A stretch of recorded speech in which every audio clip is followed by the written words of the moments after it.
India's central bank has cut its key interest rate for the fourth time this year, and by more than expected.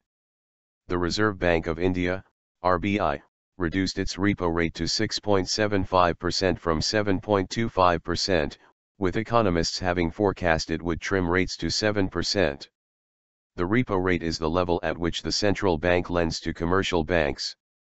The bank has been under pressure to boost growth after inflation hit a record low of 3.6% in August due to falling commodity prices.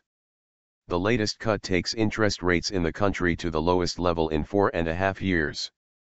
The RBI had already cut the policy rate by a total of 75 basis points this year, following rate reductions in January, February, and June, on the back of low inflation.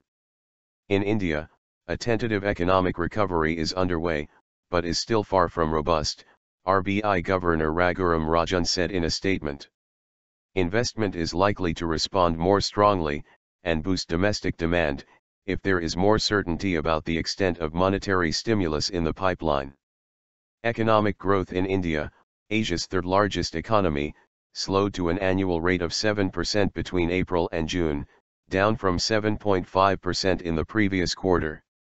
Consumer inflation is also well below the central bank's target of 6% for January next year.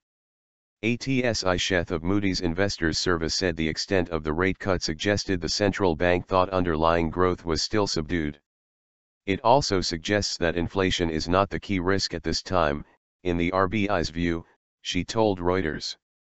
Shilan Shah, an economist at Capital Economics, added that the latest cut implied the central bank might have reached a turning point, marking the end of its easing cycle. The accompanying statement appears to suggest that the RBI is passing the mantle on to the government and banking sector to drive a sustained economic recovery, he said in a note. Indian shares reversed losses after the central bank's decision, with the benchmark BSE index trading flat at 25,607.93. The index had been more than 1% lower earlier in the session.